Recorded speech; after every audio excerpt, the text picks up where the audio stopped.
This is the story of the making of an awesome epoxy table made with the best epoxy available. Let's go! This video is sponsored by Scabro. We start this build off by cutting the rough oak beams to size. My Metabo miter saw slices through the wood as butter. For this table I need 2 boards.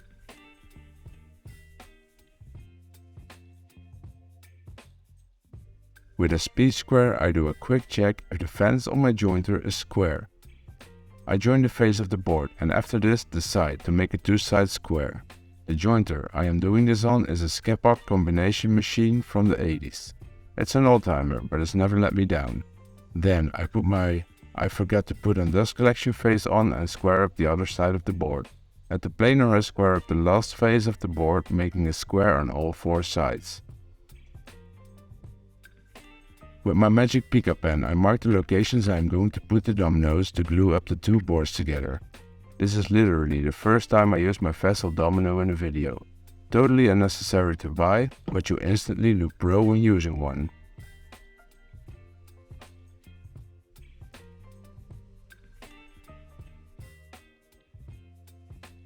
Dump some wood glue on the project and smear it out with either your finger or with this awesome silicone glue brush from Rockler. I prefer the glue brush, it's so easy to clean up afterwards, just make your wife happy and put it in the dishwasher. After removing the dried up glue of course. Insert the dominoes, tap them down and glue the boards together.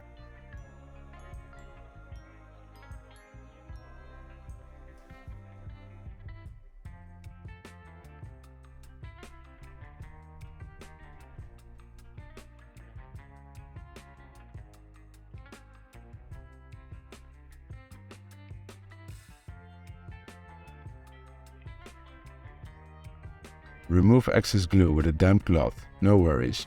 You can just toss it in the washing machine. No, actually don't do that, I don't want to be responsible for your divorce. After the glue dried, I remove the clamps and hope my glue skills are sufficient enough to hold the boards together. I remove any leftover squeeze out with a paint scraper, works great. So to get this odd shape in the table, we're going to use a template and a flush trim bit. So first we are going to make the template out of some MDF. What we are going to do is we're going to trench the table.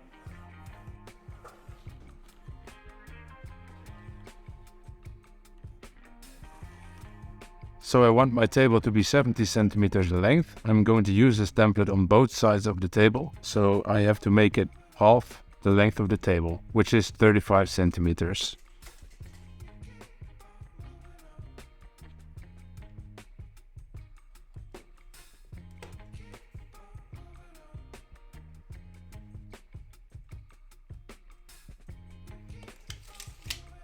I use the track of my track saw to draw a perfectly straight line, and then let's see if I can draw the weird shape by hand. The wrong line I drew earlier comes in handy now as I use it as a reference point on where to start the arc of the corner. I remove all the pencil lines that are not part of the shape I want to make sure I don't make any mistakes later on by using the wrong line. We are going to use the jigsaw to cut this template out. We're going to make sure we stay proud of this line, so we can clean it up with a spindle sander.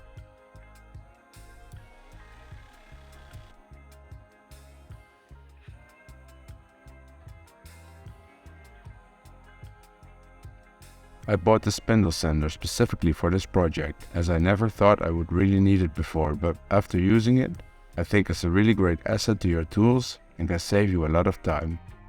So before using the template, what you want to do first is to determine the center of the table.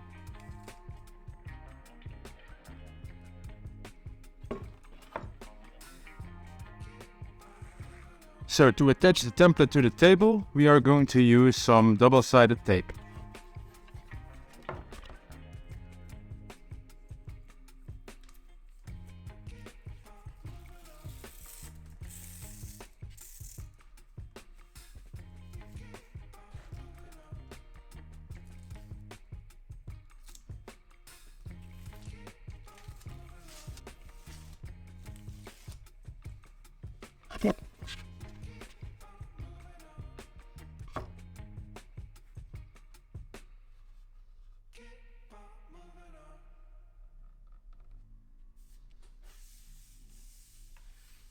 Oh shit, I forgot. So I made a little mistake here. I attached the template, but what I should have done first is to remove the excess material of these corners. So the way we are going to do that is we're going to mark the corner here and remove the excess with a jigsaw. So as I said, this pick-up pen is the best pen I have ever used, so I really recommend you go and get yourself one. Link is in the description below. After tracing, I removed the template and I used my jigsaw to cut it out. Make sure you attach your blades the right way, or else you'll look like a dummy like me. So behind me you can see the rain. I'm from the Netherlands, as you might know, and it rains so much over here. Let me know where you guys are from and how the weather is like at your place in the comments below.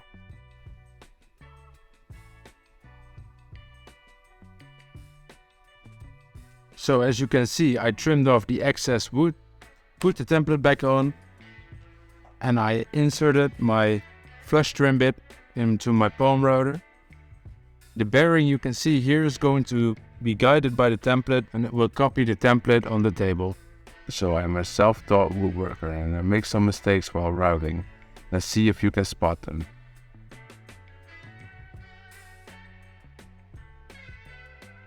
So after you made your first pass, we can remove the template and move it over to the other side.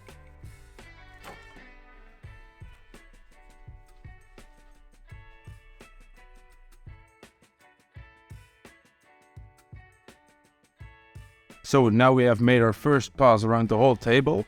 We can now remove the template. So now we can lower the flush trim bit so it follows the first pass on the table.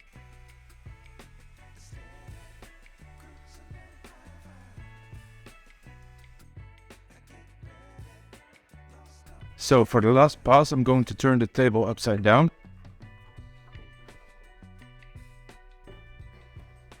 And I'll use a flush trim bit with the bearing on top.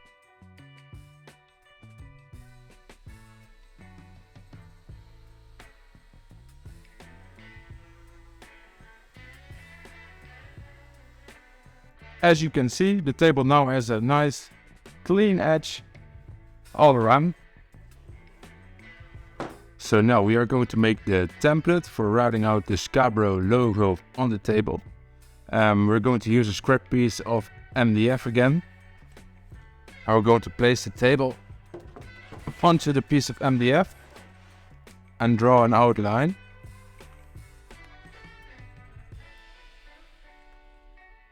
So we can see the size of the table. This is one of the easiest ways to trace an outline of an odd shape. Just cut it out on paper and spray paint it on the project. Make sure to wear gloves if you have the same skill and aiming as me. I really like these odd projects. They are always a challenge to make and really test out your skills as a woodworker. It takes you out of your comfort zone, which is a great way to get better at what you do.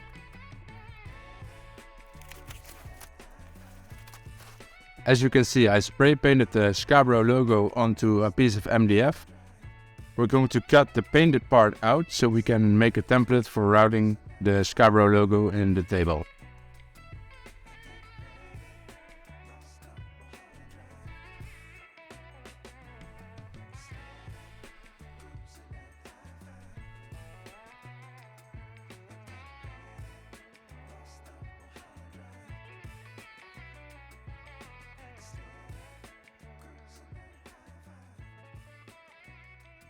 My spindle sander is on the floor here at the making of this video. I have a better place at the moment, which is at my workbench.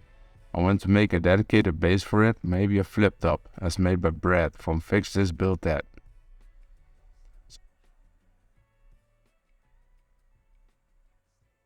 So I got my template clamped to the table. We're going to route it out with a flush trim bit.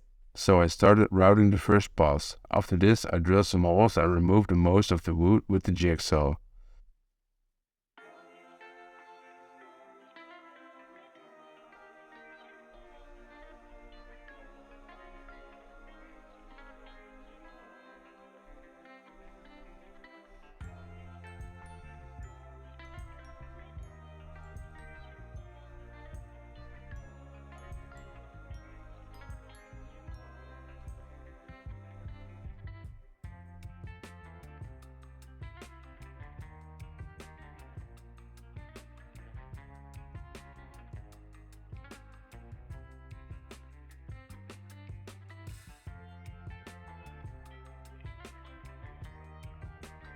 After removing the excess wood, I continue making passes with the router.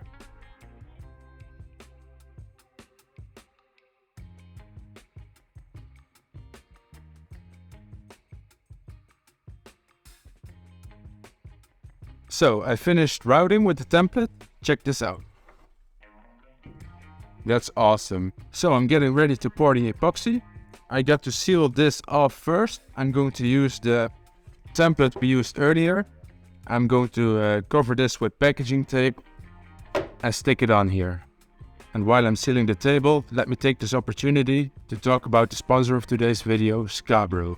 Scabro's Crystal Cast Epoxy range is a water-based crystal clear epoxy. For example, the Crystal Cast Pro epoxy has a low viscosity, which means the epoxy is as thin as water. The epoxy has great degassing capabilities, which means the bubbles will release themselves. The Crystal Cast Pro epoxy has the best UV resistance, preventing coloring of the epoxy over time. The epoxy uses no solvents or toxics, which is the best option for your health. People at Scabro even have an eco-friendly epoxy, which is great. Thanks to the people at Scabro for sending me the epoxy and sponsoring this video. Because of the odd shape of this logo in the table, it's very hard to measure the amount of epoxy you have to use. So I'm just going to do it cup by cup.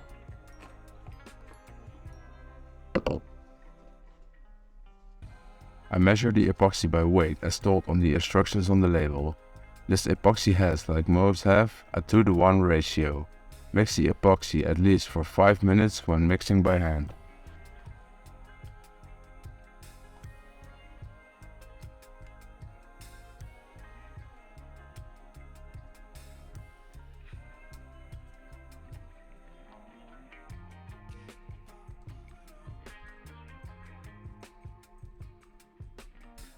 So when I was talking to Scabro about the epoxy they were going to send me, they said to me, you'll notice the quality of the epoxy when you smell it. So let's give it a go. Wow, it actually smells kind of sweet, not chemical at all. Nice. I always like to watch videos of people casting epoxy resin in silence, so I'll keep my mouth shut during the casting so you can enjoy.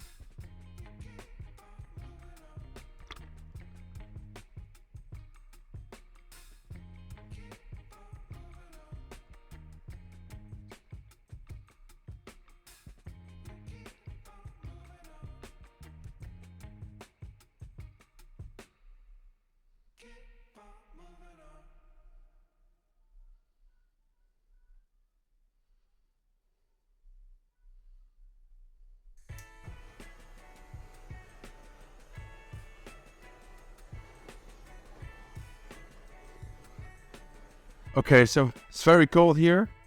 The epoxy has fully cured, so let's remove the clamps and see what we got.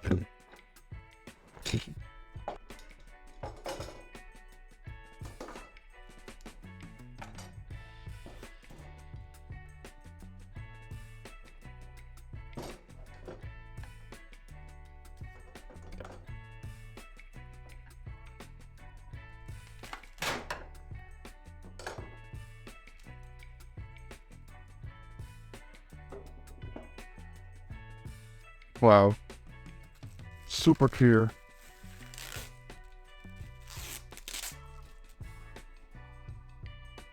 So now we have to sand the table from 60 grit all the way up to 2000 grit. Last part will be wet sanding. And because sanding is very boring to do and even more boring to watch, I'll hit you up with a time lapse.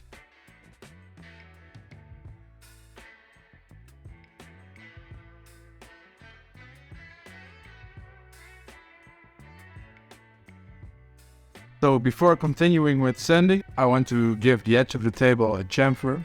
I'm going to use a 45 degrees chamfer bit.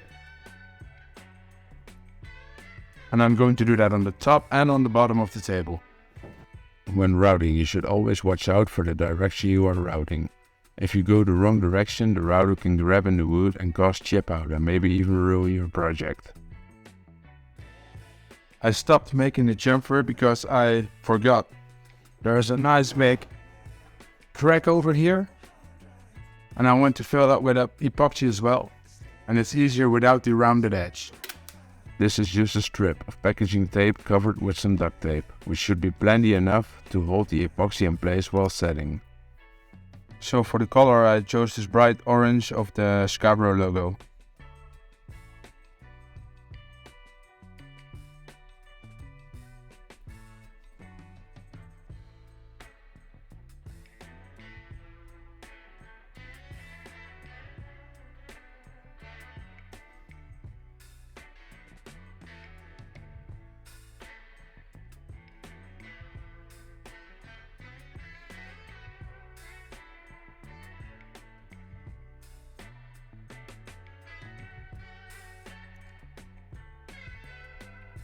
As you can see, the tape held up nice. Rip it off.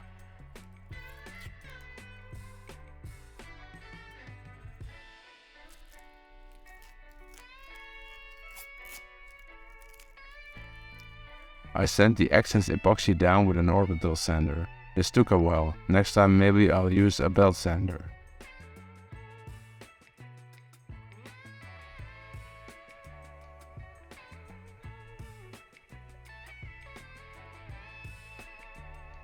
I finished making the chamfer I stopped at before. With the orange epoxy you can now see the cool effect it makes.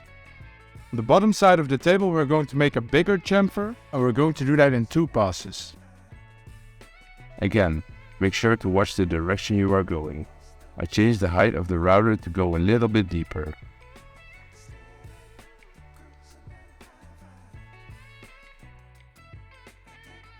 Considering you are still watching the video, I presume you like it so far. It takes a lot of time and effort to make these videos. It would really help me out if you want to subscribe to the channel and hit the notification bell. Also, let me know what tips you have for me, what you want me to make next, or any other comment in the comment section below.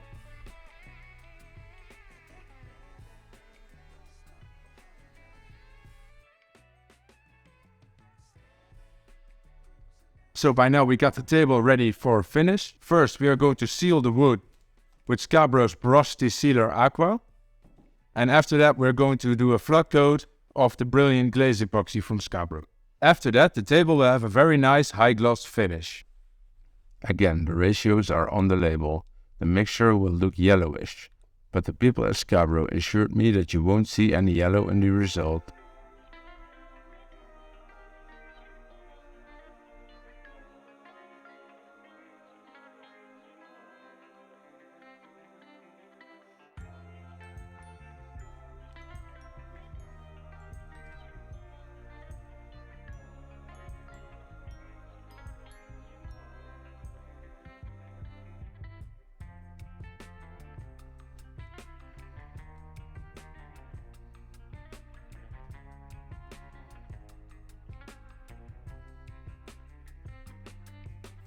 I use a paintbrush to apply the seal coat, just to make sure to really work it in the fibers of the wood.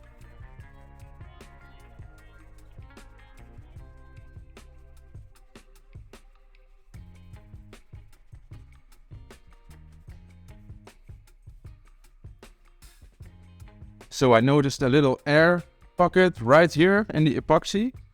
It's not open, so the bubble is inside the epoxy, and what you can do when you're going to do a flood coat is you can drill it out. You have to be very careful, of course, but just drill the hole out and the epoxy from the flood coat will fill the hole. To do that we are going to use the smallest drill bit we can find.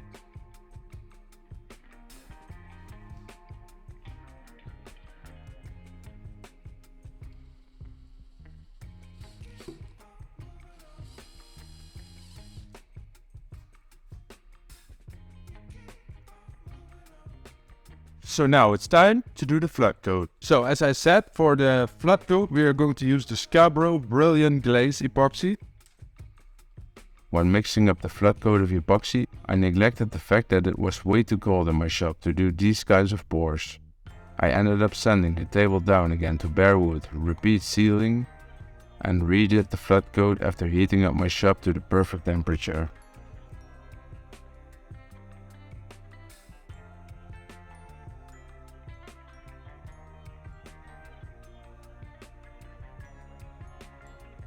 When applying a flood coat, you should mix an overkill of epoxy, but I'm Dutch and therefore a cheapskate, so I mix less and work with my gloved hands. I just think it's a shame to waste a lot of epoxy which drips off the table and dries up, with no purpose.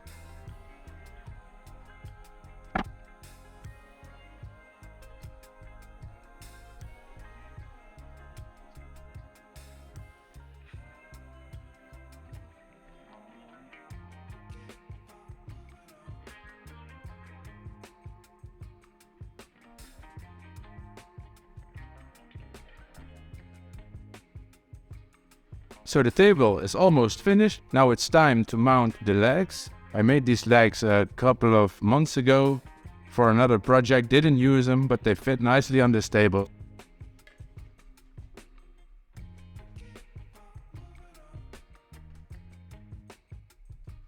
After placing the legs on the table, I measure out where they have to go.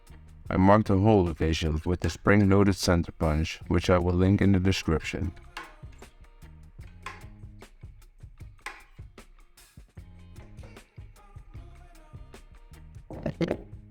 And to mount the legs to the table, we're going to use threaded inserts.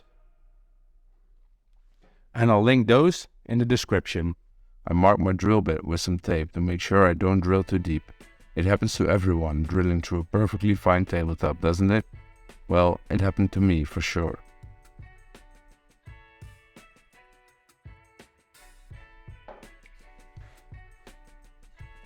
Whenever installing threaded inserts, you should always step it with a countersink bit.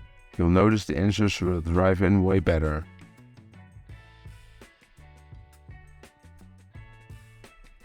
I use brute force here, but you can always drive a matching bolt in the insert and drive it in with a drill.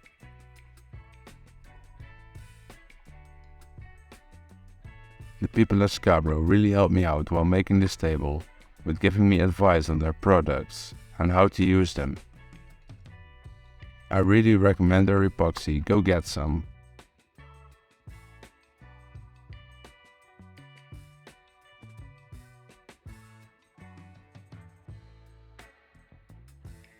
For now, some shots of the end result.